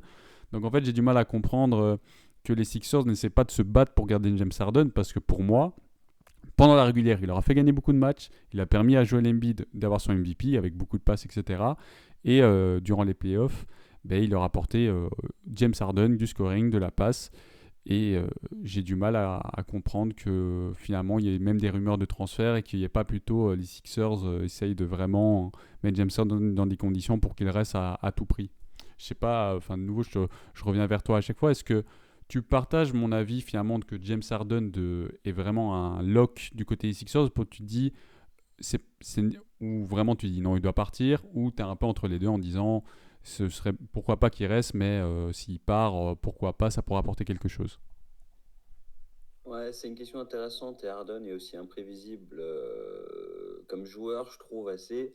Il a fait sa demande de transfert il y a un mois déjà et on n'a toujours pas trouvé de solution, alors que ça fait 3 semaines que un deal aurait pu être trouvé. Donc je suis dans le même dilemme que j'ai avec Damien Lillard, c'est qu'au final, il y a une bonne relation avec Daryl Morey, le président, le GM des 76ers. Donc il y a une forte probabilité qu'il reste. Je pense que c'est intéressant que ça reste. Effectivement, comme tu as dit, c'est pas lui la raison de l'échec. Je pense qu'Embiid s'est fait dominer, surtout dans ce Game 7 avec les Celtics, où vraiment ils ont pas réussi à prouver quelque chose. Est celui qui a vraiment proposé des belles choses. Je pense notamment à son Game 1 contre les Celtics, où justement Embiid était blessé, je pense. Et donc Harden a vraiment pris le rôle de franchise player le temps d'un match et a vraiment pu apporter cette victoire aux 76ers. Il a été bon. Il a pu adapter son jeu au système des 76ers, donc c'est super chouette. Euh, mais effectivement, je pense que c'est une décision importante qu'il doit prendre. Moi, je suis d'avis qu'ils doivent effectivement garder Harden. Euh, je pense que c'est un duo qui marche assez bien, Harden et Embiid. Il y a le reste de contrat, le reste des joueurs à vraiment déterminer. Qu'est-ce qu'on fait de Tobias Harris, qu'est-ce qu'on fait de Matisse Thybulle, qu'est-ce qu'on fait de tous ces joueurs-là qui n'ont pas fait une grande différence ces playoffs-là. Je pense que Tobias Harris, voilà, il y a une question à se poser. Il est dans beaucoup de rumeurs de transfert également. Pour moi, Harden doit rester. Je sais qu'il avait une volonté d'aller chez les Clippers et faire un Big Three avec Paul George, Kawhi et James Harden. C'est un projet qui sonne aussi casse-gueule, mais bon, si les gens ont envie de faire des Big Three à l'Ouest, c'est leur problème. Mais je pense que Harden, pour sa carrière, pour sa réussite professionnelle et pour espérer être bagué, je pense que c'est 1000 fois plus intéressant de rester avec Embiid, avec le MVP, dans une équipe qui fonctionne très très bien, mine de rien, hein, qui était pas loin d'arriver au final de conférence cette année. Euh, donc pour moi, oui, je suis d'accord, il devrait rester. Après, Harden a souvent la réputation d'être une diva et d'aller dans des équipes où, où il peut se faire plaisir. Donc franchement, ça ne me surprendrait pas qu'il décide notamment d'aller dans une équipe bas de niveau et juste faire ses stats. Mais je pense que pour sa réussite et pour sa carrière professionnelle, c'est peut-être mieux de rester et continuer ne serait-ce qu'un an ou deux avec cette équipe de Philly. Voilà, ben, écoute, merci pour ton avis. Ben, là, de nouveau, c'est assez épineux. Vu que c'est à chaque fois la question, les Sixers, qu'est-ce qui leur manque, qu'est-ce qui leur manque pas. Pour moi, de nouveau, c'est d'ordre de mentalité. Et on verra la question de James Harden. On sait que c'est avec ce genre de joueur, ça peut vraiment. Enfin, c'est imprévisible, donc on verra. Je vois qu'il est bientôt 18h au moment ici où on tourne. Voilà, j'ai deux choses à faire après, et toi aussi. Ce que je propose, c'est que, disons, pour les 5 dernières minutes de ce podcast, c'est je veux juste te dire voilà un deal, et tu me dis bon ou mauvais, ou alors tu peux me dire un joker un peu genre mitigé de temps en temps, mais le but c'est qu'on essaie quand même de dire bon deal, mauvais deal à chaque fois. Ça te va? Ouais, vas-y, je suis chaud. Je commence avec un que je considère assez simple. Donc Sabonis qui renégocie donc son contrat et qui devrait donc signer une extension sur 5 ans, 217 millions donc sur 5 ans. Sabonis qui, dans la foulée de sa bonne saison avec les Kings et plutôt bon playoff, qui re-signe donc sur 5 ans. Bon ou mauvais deal? Bon deal, je pense qu'on avait beaucoup ce débat de franchise player et que j'étais un peu seul à dire que Enfin, bref, je pense que le duo fonctionne très bien. Je pense que le projet des Kings, voilà, il s'est arrêté un peu tôt vis-à-vis de ces Lakers parce que voilà, ils sont assez jeunes, c'est leur première playoff. Je pense que le re-signer, c'est un grand pas en avant dans la direction d'être contender. Donc moi, je suis totalement d'accord qu'il faut le garder. C'est un joueur qui se blesse pas souvent, donc le prix du contrat me choque pas. Non, moi j'y crois à ce combo Fox Sabonis, pardon, avec des joueurs comme Kevin Huerter qui vont venir aider, etc. Donc pour moi, il faut absolument re-signer Sabonis sur une extension. Pour moi, ça me semble être une priorité pour ces Sacramento Kings. D'accord, moi je vais juste compléter, je suis juste d'accord avec ce que tu viens de dire, donc bon deal pour moi. Ici, petit truc, vraiment, j'étais même pas au courant, mais intéressant vu qu'on parlait des Mavericks. Dante Exum, je sais pas si tu te rappelles de Dante Exum, qui a joué du côté du Jazz, mais ça fait quelques années qu'il n'était plus en NBA. Après voilà, mais donc Dante Exum il était drafté haut, il n'était pas premier, mais il était très haut dans la draft il y a quelques années. Il a joué de côté Jazz, etc. Il a eu des blessures, etc. Et donc il revient en NBA après quelques années et apparemment, parce que évidemment je n'étais pas au courant, avec le Partizan Belgrade, j'imagine, il a donc gagné le premier titre en une décennie et donc il revient du côté ici, je vois cinquième, il était cinquième à la draft. Il vient donc du côté des Mavs. Bon ou mauvais deal selon toi, ou tu peux dire, tu donnes pas ton avis si tu vois pas. Au vu de la situation des Dallas Mavericks, pour moi, c'est un bon pari. C'est un bon pari. C'est un joueur que tu ramènes pour pas grand-chose, qui vient d'Euroleague. Pour moi, c'est un bon pari. Et vu la situation de Dallas Mavericks, je vois pas ça comme un mauvais trade. Ils ont été chercher un joueur. Ils croient en ses capacités. On a vu que l'Euroleague et la NBA, ça peut très souvent très bien, la transition peut très bien se passer. Donc pour moi, c'est pas du tout un mauvais deal. Toutefois, c'est pas game changer comme deal pour moi, quoi. Écoute, je considère aussi que c'est un bon deal. Déjà, Dante Exum, bon, c'est un joueur très streaky, etc. Mais il y avait un potentiel. C'est pas pour rien qu'il avait été drafté en 5 aussi. Content qu'il fasse son retour pour lui-même déjà. Et ça va être un joueur qui peut être un peu meneur, un peu arrière. Enfin voilà, il peut apporter des choses intéressantes du côté des Mavs. Quand Irving et Doncic veulent se reposer, ben, on dit souvent que Doncic ne peut pas trop se reposer. Ben, peut-être que Dante Exum, sur quelques minutes, peut apporter quelque chose d'intéressant du côté des Mavs. Un autre trade, c'est notre ami Di Vincenzo qui va former une sorte de Big Three, parce qu'ici je vois qu'ils ont joué tous les trois à l'université, c'est-à-dire Josh Hart et notre ami Brunson. Évidemment, il y a Randall, mais il n'a pas joué à l'université avec eux, chez les Wildcats. Et donc, sur 4 ans, 50 millions, donc 12 millions, 12 millions et demi l'année. Bon ou mauvais deal? Dante qui re-signe avec les Bucks, c'est ça le. Dante qui signe du côté des Knicks. Ah, Dante qui signe avec les Knicks. Ouais, bon deal. Enfin, c'est combien l'année? Donc 50 millions sur 4 ans, 12,5 l'année. 12 000 l'année. Ouais, non, bon deal pour les Knicks. Ça va être super pour accompagner Jalen Brunson et Julius Randle. Je vois pas du. Ouais, si je devais le caractériser en un mot, je dirais sympatoche. Je pense que après, Dante Vision est un bon joueur. Je pense qu'il a gagné le titre avec les Bucks, si je dis pas de bêtises. Donc non, pour moi, c'est un bon deal. Mais c'est vrai que je sais pas où va le projet des Knicks. C'est vrai qu'ils ont été loin. Ils ont surpris pas mal de personnes, y compris moi. Mais pour moi, c'est un bon deal pour cette équipe-là. Mais je pense que le plus essentiel pour les Knicks, c'est vraiment de retrouver un Julius Randle à un niveau, au niveau qu'il avait auparavant et pas le niveau qu'il avait des Lakers. Enfin, il faut qu'il retrouve Julius Randle, faut qu'il s'améliore. Il peut pas justement être, il doit s'améliorer. Ouais, tout à fait. C'est un truc d'équipe. Mais vis-à-vis de ce deal, pour moi, c'est un excellent deal. J'adore DiVincenzo. Je pense qu'il a apporté du 3 points du côté des Warriors. Il a très bien fait. C'est un joueur intelligent. Et chez les Knicks, c'est une équipe finalement qui. Bon, il se bat, le talent, c'est important. Mais à défaut d'avoir le talent, il se base sur un système de jeu, la hargne, etc. DiVincenzo, pour moi, fit à mort avec la culture de cette équipe des Knicks actuelle sous Tom Thibodeau. Donc, moi, j'adore ce deal. Il y a un deal dont on avait parlé tout à l'heure, on ne l'a pas adressé. Notre ami, pardon, j'oublie son nom, Fred Van Vliet, 130 millions sur 3 ans du côté des Rockets. Je trouve que c'est énorme pour Fred VanVleet. Je trouve mauvais deal pour les Rockets parce que tu es encore dans cette période rebuild. Effectivement, ils avaient la capacité salariale de se permettre de le payer aussi cher et donc de l'attirer. Pour moi, Fred VanVleet, je le trouve pas si exceptionnel que ça. C'est pas un joueur qui est si bon au shoot que ça qu'on le croit.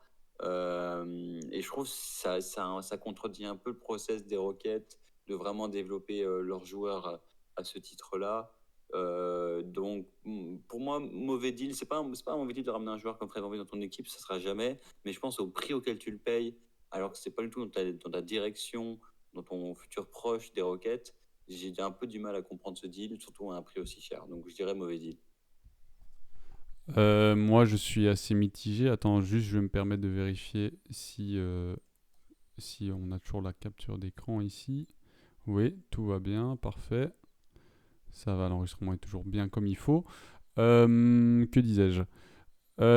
Moi, je, je veux dire, j'hésite encore. Je veux dire, allez, mitigé deal. Genre, je lâche mon joker sur celui-là dans le sens où, effectivement, 130 millions sur 3 ans sur Van Vliet, c'est énorme. Genre, pour moi, il vaut clairement pas 130 millions sur 3 ans.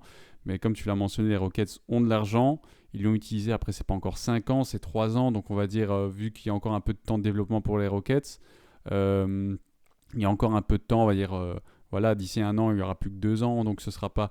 Ça va. Et pour moi, l'idée des Rockets, c'est justement peut-être ce côté un peu vétéran qui va chapeauter les autres.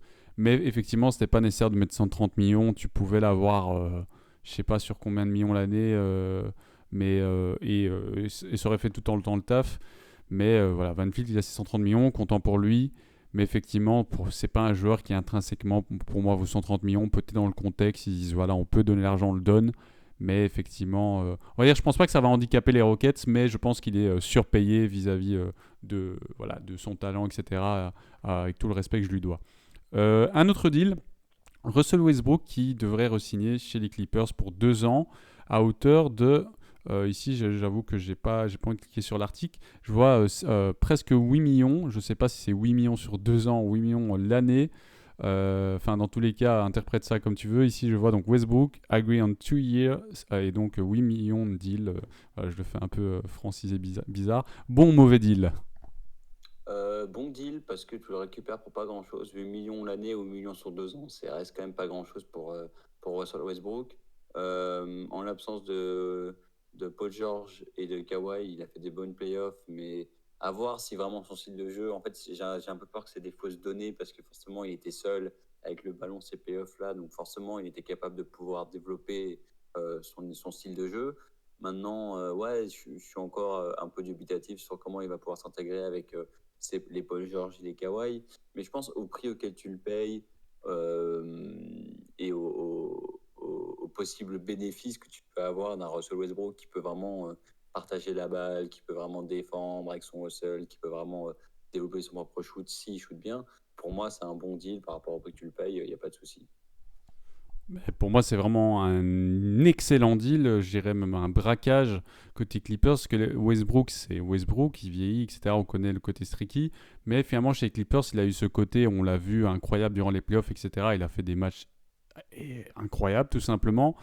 Pour moi, je suis limite triste en fait qu'il touche si peu. Je comprends qu'il a eu des débats avec les autres équipes, etc. Et que chez Clippers, c'est l'équipe qui lui a redonné un peu, je sais pas, un élixir de jouvence. Là, on avait un peu du Holt Westbrook ou un Westbrook avec la harne.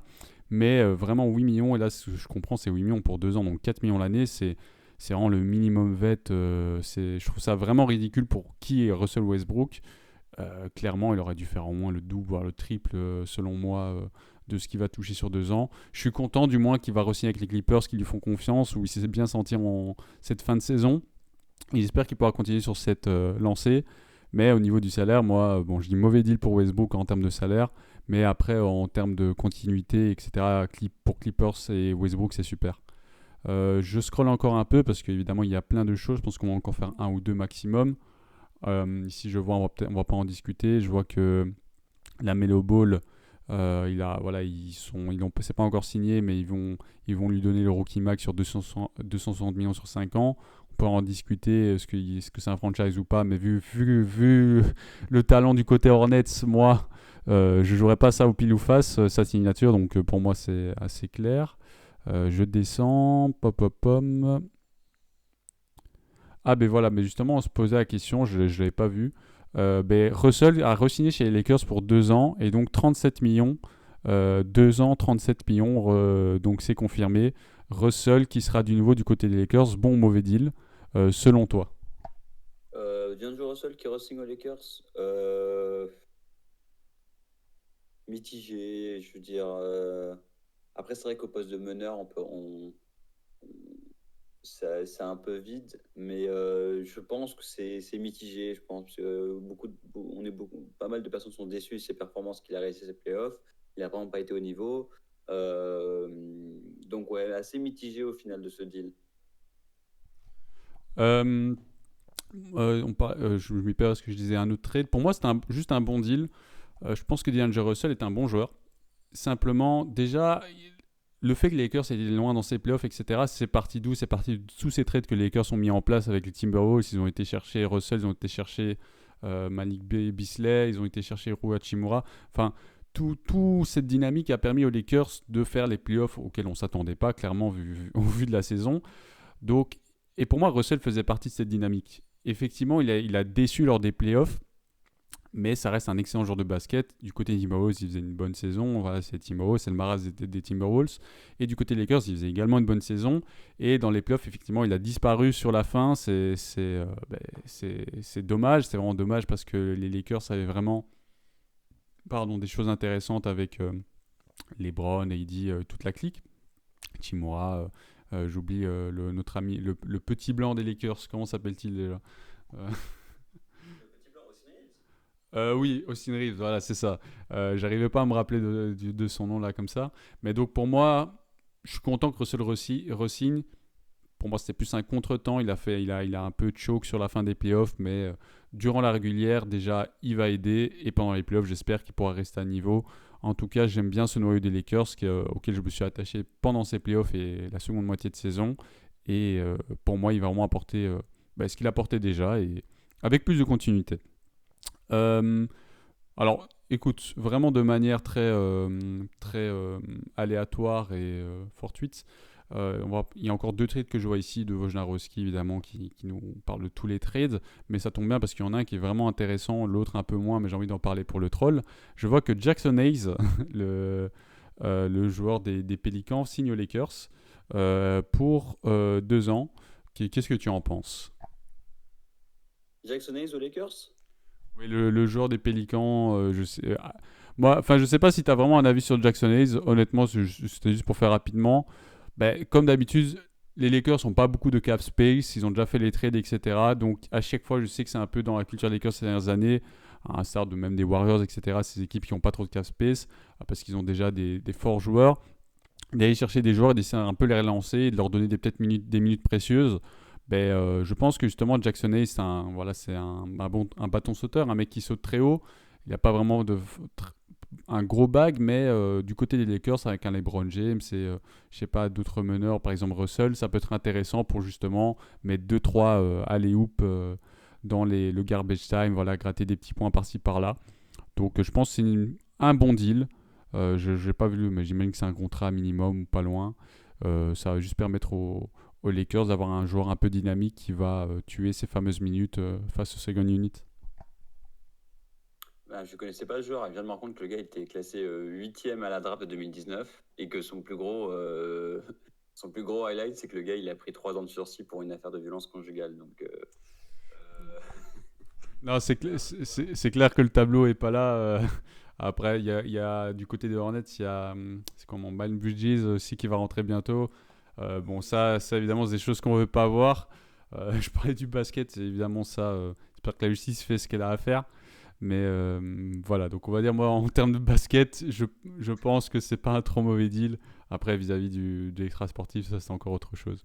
Peut-être, alors, on va pas. Dernière chose, dernier sujet, parce qu'on va pas tous les faire, et que je trouve que c'est bien pour clore ici ce podcast, vu qu'il est assez intéressant. Les Cavaliers qui vont donc signer Max Truss, donc du Miami Heat. Ici, donc, c'est via un sign and trade, 63 millions sur. Ah non, pardon, oula. Ah oui, il y a une erreur, il y a une erreur dans le tweet, c'est donc 36 millions sur 4 ans, ce qui fait du 9 millions l'année pour Max Russ, qui a été évidemment très important dans le run du Miami Heat. Non, c'est un bon deal pour les Cavs. Ils ont manqué de joueurs qui étaient capables d'étinceler pendant les playoffs. Je pense que ça, son niveau de jeu, son sérieux va apporter beaucoup à cette équipe de Cleveland. Donc pour moi, c'est un bon deal. Peut-être un petit peu cher, mais en vue de ce qu'il a pu proposer au 8 en playoff, je pense que c'était un peu normal de le payer à ce niveau-là, quoi. Bah oui, tout simplement bon deal. Et là, vraiment, il n'y a pas grand-chose à dire. Voilà, la paix, ce qu'elle est, elle n'est pas non plus. Pour moi, à la hauteur de ses capacités, le mec a prouvé avec le hit cette saison, il a été très important. Et il y a plein de matchs où il y a eu un Max Russ game, je ne sais plus si c'était face aux Celtics, où il a planté je ne sais pas combien de 3 points d'affilée. Voilà, il a dû faire des cauchemars à pas mal de joueurs NBA en se disant comment ça se non drafté, il nous met autant de points sur la tête.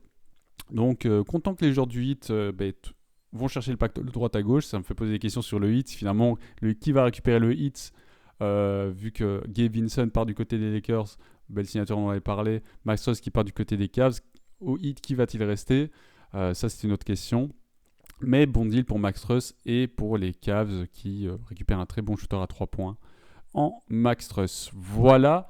Je pense qu'on a fait un bon podcast bien dense, bien condensé. On a parlé de vraiment... finalement, on a parlé de beaucoup de choses. Hein. Finalement, on a parlé de gros trades, à l'instar de Bradley Beal du côté des Suns. On a parlé de quoi avons-nous parlé ? On a parlé de plus petits trades. Ici, on avait parlé de Van Vliet, de Max Strus. On avait parlé... mon cerveau qui me fait défaut, voilà, dynamique Damian Lillard, un peu des Lakers. Donc, pas mal de choses. De toute façon, enfin, tout est dans le podcast. Donc, je pense pas que des gens arrivent à ce moment du podcast, mais vraiment profiter de cet épisode. Je pense que c'était un bon épisode. On a vraiment parlé de pas mal de trades signatures à cette étape du mercato estival. On sait très bien que d'autres choses vont arriver. Il y aura d'autres signatures, il y aura d'autres trades, il y a des agents libres, il y en a plein encore. Donc, beaucoup de choses. Il y a certaines signatures dont on n'a pas parlé, certains trades dont on n'a pas parlé par faute de temps. On va pas tous les adresser, c'est pas forcément pertinent. Mais voilà un bon épisode, je pense, qu'ici que nous avons fait.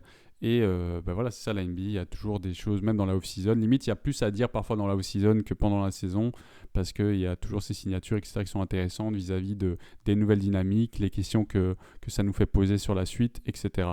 Morty, qu'est-ce que tu as pensé de cet épisode aujourd'hui ?